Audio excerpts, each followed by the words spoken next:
if I'm not going to include Texas Chainsaw on this list, I might as well include a clear homage to that movie.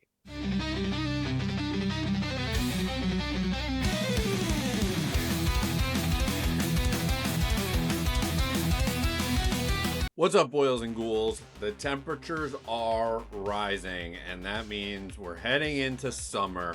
I would argue summer is the worst enemy of a horror fan because we want it to be Halloween. We want it to be cold and spooky and ghoulish. We don't want to have fun in the sun. We want to have fun in the dark. And we don't even really want to have fun. Still, there are some horror movies that are worth checking out, especially in the summertime, that for one reason or another, they just capture the vibe of the season. Today, I've got 10 horror movies that you should be watching this summer, and I'm not gonna do the obvious. I'm not gonna be doing Jaws. That's an incredible movie, but that's obvious. I'm not gonna do a single Friday the 13th movie. Again, too obvious, and most of them aren't good. I'm not even gonna do I Know What You Did Last Summer. I still know what you did last summer. I'll always know what you did last summer. I Know What You Did Last Summer, the TV show, or the reboot, I Know What You Did Last Summer, because they all kind of stink. Instead, I've got 10 movies that'll make this summer season a little bit easier to get through. Before diving in, make sure to like and subscribe so you can keep up to date on all these incredible videos that I'm making. And now, here's 10 of the best horror movies to watch in the summer. Sleepaway Camp. Yes, I know I said we're not doing any Friday the 13th movies because it's just too obvious, but you can't get through summer without watching at least one summer camp slasher. In Sleepaway Camp, cousins Ricky and Angela head off to summer camp, and they experience all sorts of bullying and harassment from fellow campers and counselors and the disgusting, creepy chef who works at the camp. And mysteriously, one by one, various campers and counselors get killed off. The movie leads towards one of the most shocking and unpredictable endings of any horror movie that you have ever seen. So I'm not going to spoil it, but the movie's worth watching, if only to see how the movie ends. Are a lot of the performances bad? Yeah. Is a lot of the dialogue bad? Yes. Does one character use a piece of electrical tape to act as a mustache? Yes. But I would argue, pound for pound, there's no more entertaining summer camp slasher than Sleepaway Camp.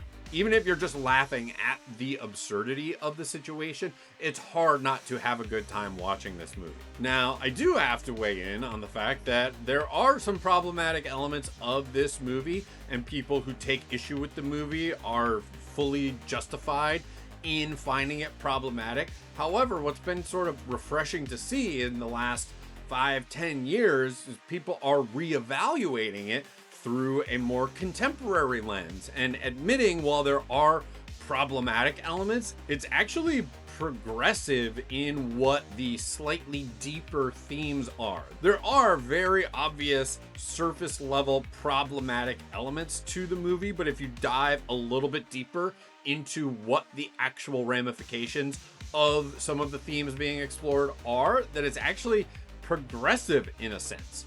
Do I think anyone was attempting to be progressive? No, I think it's all accidental progressivism, but I'll take it. Also, yes, this is definitely better than The Burning, even if The Burning has Jason Alexander. Open Water. You can't have a best summer horror movie list without including at least one shark movie, and I'm gonna go with Open Water. It's a pretty simple premise. Two people go on vacation and they go scuba diving, and when there's a miscount of which divers have returned, two people get stranded out in the ocean and just float around in the water and ultimately get attacked by sharks.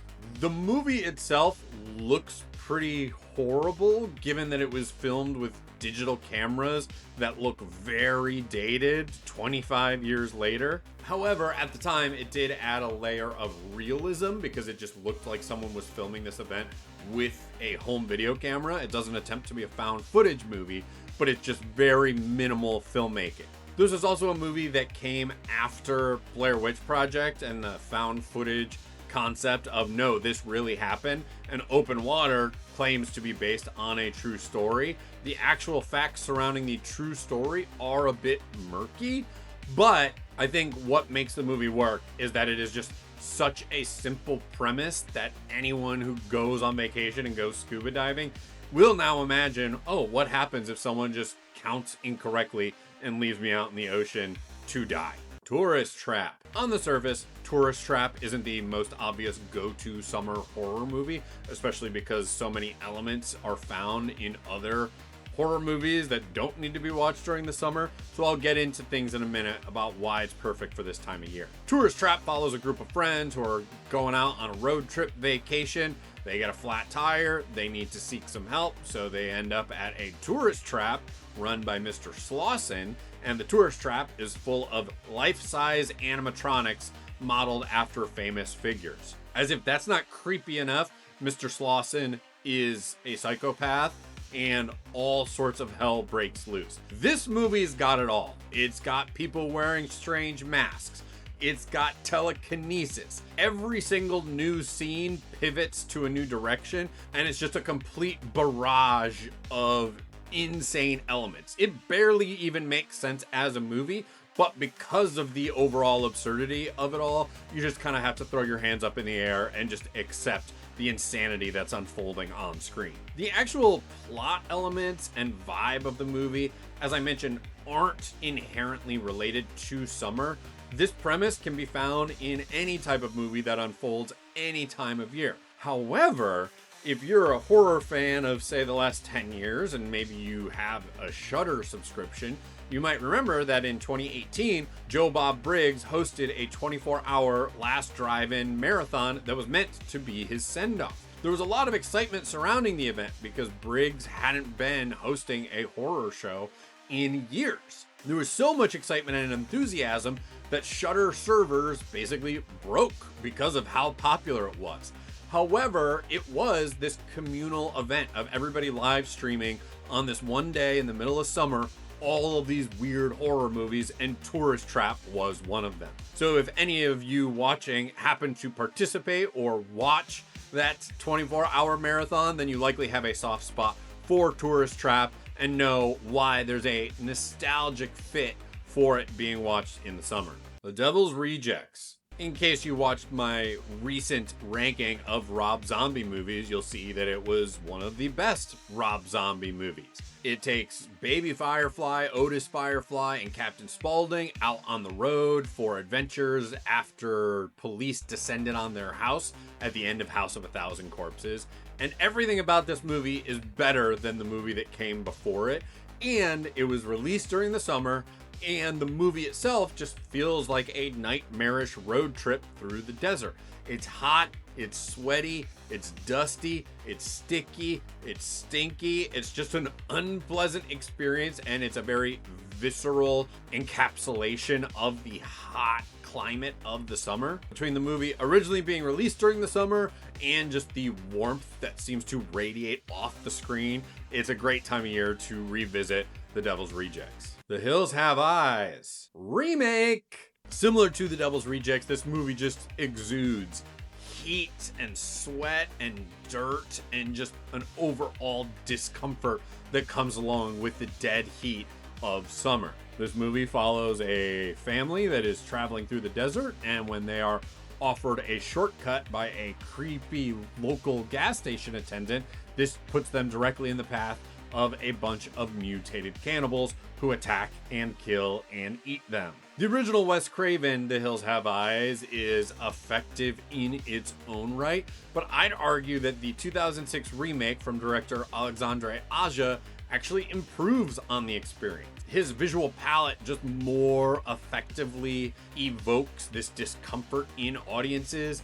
The special effects are much better than what are in the original Hills Have Eyes. I know the original Hills Have Eyes, plenty of people enjoy the fact that it is a more independent production and things just feel a bit grimier and a bit more unsettling, and that's okay. But for my money, the Hills Have Eyes remake is a vast improvement on the source material. Midsummer. So this is probably one of the more obvious picks on this list, given that it says summer or Somar in the title, but it does offer a slightly different perspective on summer. There are other movies on this list that more viscerally capture the heat and the humidity of the summer seasons, but Midsummer is something that's slightly different. You get these college friends going to Sweden to participate in festivities, and things take a dark turn, and the community that they're spending time with have a variety of bizarre rituals, and it's just this absurd black comedy hallucinogenic experience with some very violent sequences and human sacrifices. Ari Aster, I think, is a fantastic filmmaker, and after Hereditary, it really helped him break through into the mainstream because it wasn't just outright terror, it offered audiences so many different things. Now, once our main characters get to Sweden, we're basically just in bright light the entire movie. However, what makes this movie so different from something like Devil's Rejects or The Hills Have Eyes is the fact that it's just bright, but the characters themselves don't seem very warm. So it actually reminds me a lot of when it's the summer and it's very bright outside, but you're in a temperature controlled building. It's like when you go to the mall or you go to a relative's house who keeps the air conditioning at 60 degrees in the middle of summer. But the brightness of the movie itself practically burns your retinas. So anyone who saw this movie in theaters probably felt like you were getting a tan from just how bright and sunny the screen was. So it's a great time to revisit Midsummer, even if it's only technically Earl Summer, like early summer. Return of the Living Dead. It feels like it's only been a recent discovery, thanks in large part to social media and horror fans sharing on July 3rd a screenshot of the fact that the movie takes place on July 3rd and the movie's availability on streaming, that Return of the Living Dead has rightfully become such a popular go-to movie for the summer. Things take place at a medical facility where one of the employees discusses how the events of Night of the Living Dead were actually real. The workers inadvertently open a vat of toxic gas that starts turning them into zombies very, very slowly. That gas then makes its way up into the clouds, and then when it rains, that rain transforms all of the dead bodies at the local cemetery into zombies, and all hell breaks loose. Not only do you have that metatextual element of it being a sequel to Night of the Living Dead, but not actually an official sequel, it just addresses the fact that those events happened while also referencing the fact that it's a movie. It's just a great hangout movie because you have characters hanging out in the medical warehouse as they're realizing that they're becoming zombies, and then you have other characters outside of the warehouse hanging out, and the night turns to mayhem when the zombies start to emerge. Return of the Living Dead is just such a blast. It's got tons of punk on the soundtrack. The characters themselves are degenerates that are partying in a graveyard and dance nude on top of graves.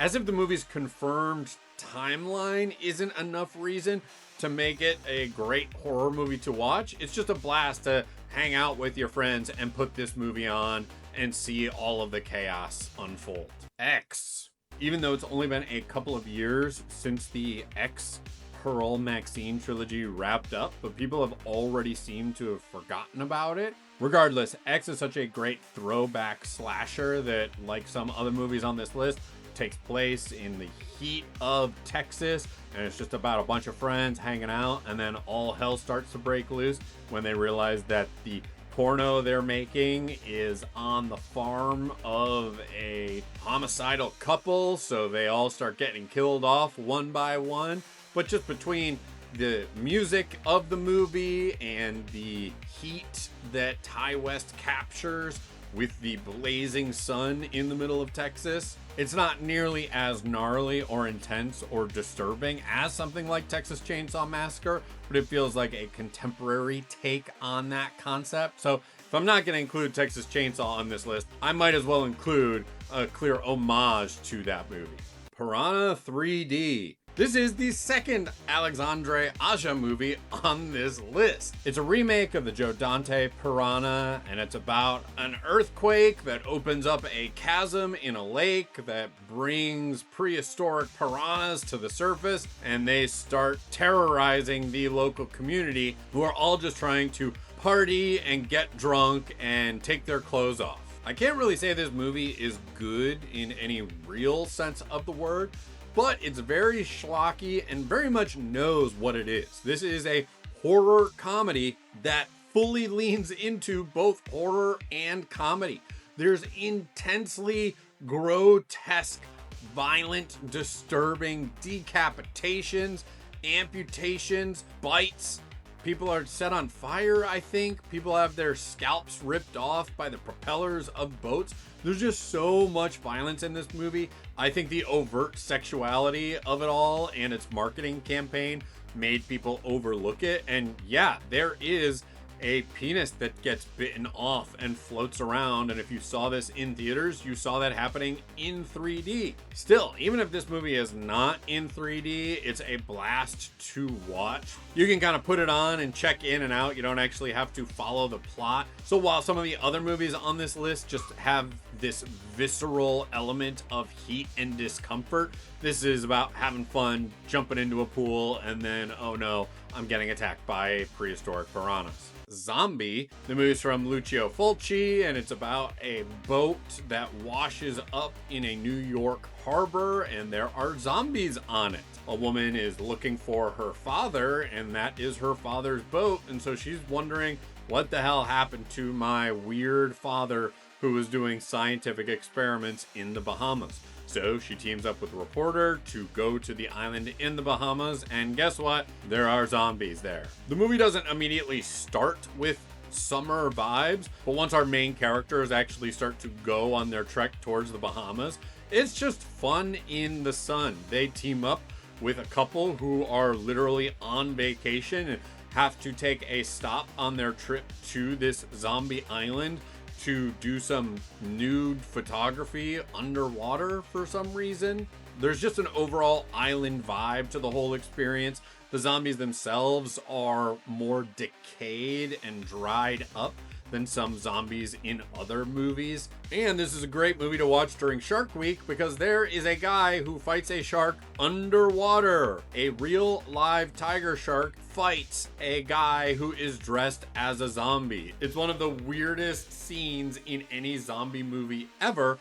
And only 10 minutes later, we get a scene where a piece of splintered wood gouges a woman's eye out. So within 10 minutes, you have two all-time iconic sequences. So the summer is the best time to either revisit Zombie or watch for the first time, bonus, the Fear Street trilogy.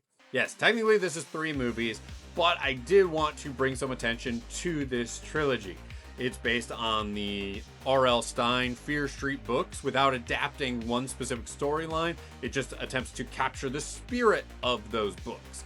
Each movie takes place in a different year in a small Ohio town where all sorts of chaos has taken place. You've had masked killers, you've had supernatural events. The second movie is a summer camp slasher set in the late 70s, while the first movie takes place in the 90s, and the third movie takes place in the 17th century. Thematically, it's only the second movie that directly relates to summer, but from a bigger picture, these movies were released on Netflix on 3 consecutive Fridays in summer of 2021. When these movies were filmed, there wasn't a release strategy plan.